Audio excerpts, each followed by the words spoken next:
Hello student, आज के class में हम लोग डिस्कस करेंगे एंटी लॉग का डेफिनेशन और एंटी लॉग की प्रॉपर्टीज। तो पहले इसका डेफिनेशन डिस्कस कर लें।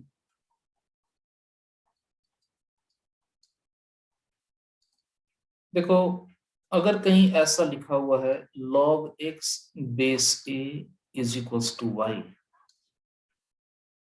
दिस इंप्लाइज ये जो लेफ्ट हैंड साइड में लॉग है इसको जब राइट हैंड साइड में लेके आओगे तो ये लॉग एंटी लॉग में कन्वर्ट हो जाएगा। तो आप इसको ऐसा लिखोगे x is equals to anti log y base a। अब आप नोटिस करो, log x बेस a इसके डिफाइंड होने का क्या कंडीशन है? ये तब डिफाइंड होगा if x greater than 0, a greater than 0, a not equals to 1। y की वैल्यू पॉजिटिव निगेटिव कुछ भी हो सकती है। y कैन बी पॉजिटिव और कैन बी नेगेटिव। अब इसी कंडीशन को राइट हैंड साइड में आप लेके आओ तो ये कब डिफाइंड होगा? ये डिफाइंड होगा इफ क्या क्या कंडीशन होगा? x greater than 0, a greater than 0, a not equals to 1, y can be positive और निगेटिव। तो पहला रिजल्ट तो ये आया कि anti log y base a, इसके डिफाइंड होने का कंडीशन क्या है? इसके डिफाइंड होने का कंडीशन है कि a की जो वैल्यू होनी चाहिए वो पॉजिटिव होनी चाहिए और a की वैल्यू 1 नहीं होनी चाहिए। जो y है वो पॉजिटिव निगेटिव कुछ भी हो सकता है। तो देखो, जो पहला पॉइंट आ गया, पहली प्रॉपर्टी तो ये आ जाएगी, anti log b base a is defined if a greater than 0 and a not equals to 1। b की वैल्यू पॉजिटिव निगेटिव कुछ भी हो सकती है। आप यहां नोटिस करो, anti log y base a कब डिफाइंड होगा? a greater than 0, a not equals to 1, y की वैल्यू पॉजिटिव निगेटिव कुछ भी हो सकती है। और कभी अगर ऐसा मिल जाए log b बेस a, ये कब डिफाइंड होगा? ये डिफाइंड होता है if b greater than 0, a greater than 0 and a not equals to 1। अब देखो, अगर कहीं पर ऐसा लिखा है log x base a is equals to y, तो आप इसको ऐसा लिख सकते हो x is equals to a power y। अब ये जो log x बेस a है इज इक्वल्स टू y, आप इसी को ऐसा लिख सकते हो x is equals to, log को जब राइट हैंड साइड में लेके जाओगे तो ये आएगा anti log y base a। अब ये जो x की वैल्यू है अब यहां पुट करो, तो अब यहाँ पे ये रिजल्ट आ जाएगा आपको, a power y is equals to anti log y base a। तो यहां से आपको ये रिजल्ट मिला। देखो, एंटी लॉग y बेस इसका मतलब a पावर y, आप इसको ऐसा लिखोगे anti log b base a, anti log b base a, इसकी वैल्यू आ जाएगी a पावर b। अब देखो, सारे प्रॉपर्टी को लिस्ट कर देता हूं, एंटी लॉग की जो जो प्रॉपर्टीज हैं। तो इसकी जो प्रॉपर्टीज हैं,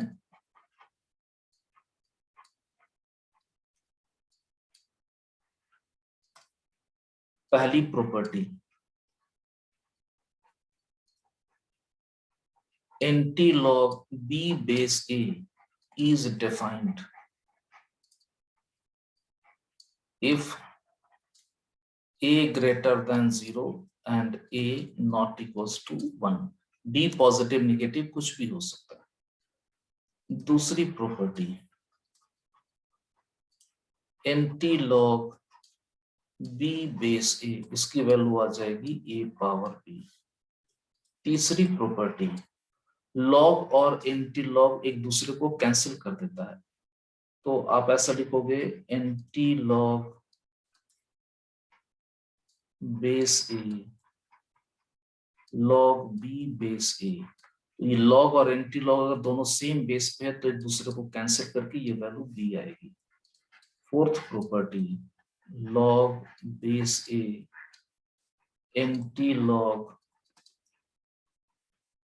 बी बेस ए, इसकी वैल्यू भी ये लॉग एंटी लॉग एक दूसरे को कैंसिल करके ये वैल्यू देगा B.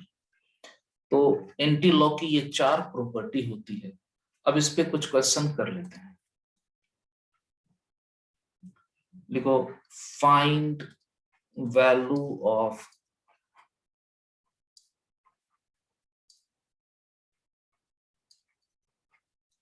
Anti log 4 base 2 into log 4 base 2, इसकी वैल्यू आपको निकालनी है। तो देखो इसकी वैल्यू पहले निकालो। ये जो एंटी लॉग 4 बेस 2, इसकी वैल्यू आ जाएगी, it will be 2 power 4 that equals to 16। हमने कौन सा फॉर्मूला लगाया? ये फॉर्मूला लगाया anti log B base A, इसकी वैल्यू होती है ए पावर बी। अब लॉग 4 बेस 2, इसको आप ऐसा लिखोगे लॉग 2 स्क्वायर बेस 2, तो it will be 2 into log 2 base 2, और लॉग 2 बेस 2 इसकी वैल्यू तो 1 आ जाएगी, तो ये फाइनली 2 आ जाएगा। अब ये सारी वैल्यू इसमें पुट कर दो, तो ये जो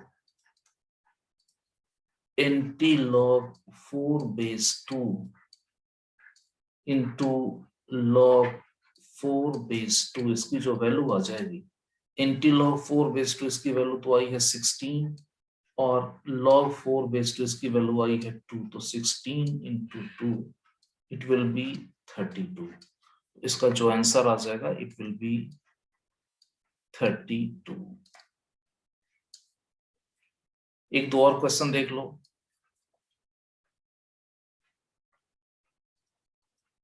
find value of log base 9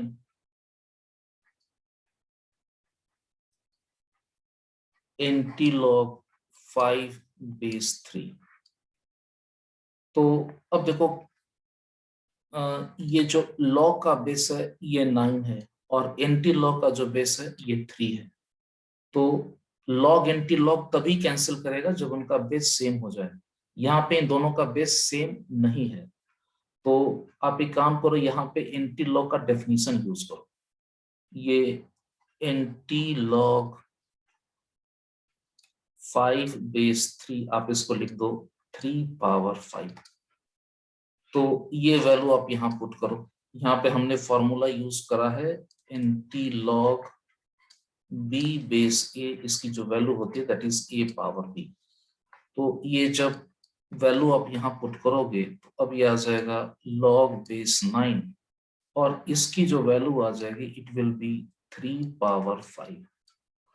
अब इसको ऐसा लिखो, 5 को बाहर लो, log 3 बेस 9, और इसको ऐसा लिखो 5 log 3 को लिख दो 9 पावर 1/2 बेस 9। अब ये आ जाएगा 5/2 log 9 बेस 9, इसकी वैल्यू तो 1 हो जाएगी। तो इसका जो आंसर आ जाएगा, इट्स आंसर इज 5/2। एक और क्वेश्चन देख लो। सॉल्व फॉर x, और जो आपका इक्वेशन है that is log base 2 anti log x base 3, this is equals to 4। अब इसको सॉल्व करके x की वैल्यू बतानी है। तो अब देखो ये जो एंटी लॉग x बेस 3, तो आप ये फॉर्मूला यूज करो, anti log b base a, इसकी वैल्यू होती है a पावर b। तो एंटी लॉग x बेस 3, इसकी वैल्यू आ जाएगी 3 पावर x। अब ये वैल्यू यहां पुट करो, अब ये आ जाएगा log 3 power x base 2, this is equals to 4। अब देखो यहाँ पे फिर ये प्रॉपर्टी यूज करो, log b base a is equals to n, this implies b is equals to a power n। अब जब ये प्रॉपर्टी यहाँ लगाओगे तो 3 पावर x, इसकी वैल्यू लिखो 2 पावर 4, दैट इक्वल्स टू 16। तो 3 पावर x की वैल्यू आ गई 16। आपको वैल्यू फाइंड करनी है x की, तो take log both side, take log both sides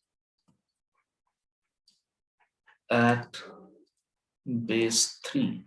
दोनों साइड बेस 3 पे log लो, तो लेफ्ट हैंड साइड आ जाएगा log 3 पावर x बेस 3, और राइट हैंड साइड आ जाएगा log 16 base 3।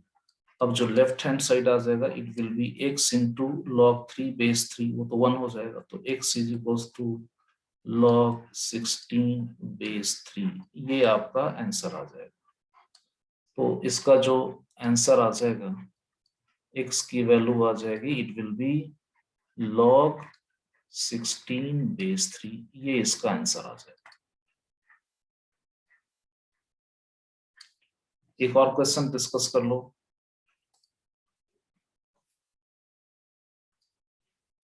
Find value of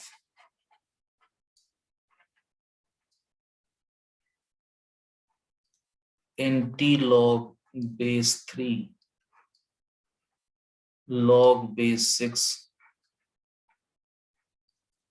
anti log base root 5 log 1296 base 5, इसकी value बतानी है। तो अब देखो यहां जो बेस है ये है रूट 5, और यहां जो बेस है ये है 5। तो ये दोनों एक दूसरे को कैंसिल नहीं करेगा क्योंकि दोनों का बेस अलग अलग है। तो ये जो log 1296 बेस 5 है ना, इसको कुछ ऐसा करो कि इसका बेस रूट 5 हो जाए। इसको ऐसा लिख दोगे log 1296 और बेस में लिखो रूट 5 का होल स्क्वायर। अब ये सॉल्व होके it will be 1/2 log 1296 base root 5। अब ये ऐसा आ जाएगा log 1296 बेस रूट 5, और पावर में आ जाएगा 1/2। देखो 1296 ये तो होता है 36 का होल स्क्वायर, तो अब ये आ जाएगा it will be log 36 base root 5। अब ये वैल्यू आप यहां से इसमें पुट करो, तो ये वैल्यू जैसे ही यहां पुट करोगे तो अब ये आ जाएगा it will be anti log base 3 log base 6 anti log root 5, और ये जो log 1296 बेस 5 है इसको लिख दोगे log 36 base root 5, log 36 base root 5। अब यहाँ नोटिस करना आपको कि जो बेस यहाँ है वही बेस यहाँ है, तो log एंटी लॉग एक दूसरे को कैंसिल कर देगा। अब ये कैंसिल होके ये वैल्यू देगा it will be anti log base 3 log base 6, और देखो ये एंटी लॉग और ये लॉग कैंसिल आउट होके फाइनली ये बच जाएगा 36। तो अब ये ऐसा आ जाएगा एंटी लॉग देखो log 36 बेस 6 इसकी वैल्यू कितनी हो जाएगी, इट विल बी 2 और ये बेस 3 आ जाएगा। अब देखो, अब ये फाइनली आ जाएगा एंटी लॉग 2 बेस 3, तो इसकी वैल्यू आ जाएगी इट विल बी 3 स्क्वायर। हमने ये प्रॉपर्टी यूज कर लिया है, anti log b base a, इसकी वैल्यू होती है a पावर b। तो एंटी लॉग 2 बेस 3 इसकी वैल्यू आ जाएगी 3 पावर 2, 3 स्क्वायर, इसकी वैल्यू आ जाएगी 9। तो फाइनली ये सब सॉल्व होकर इसका जो आंसर आ जाएगा इट विल बी 9। तो आई होप आज की क्लास आपको समझ में आ गई होगी। Thank you.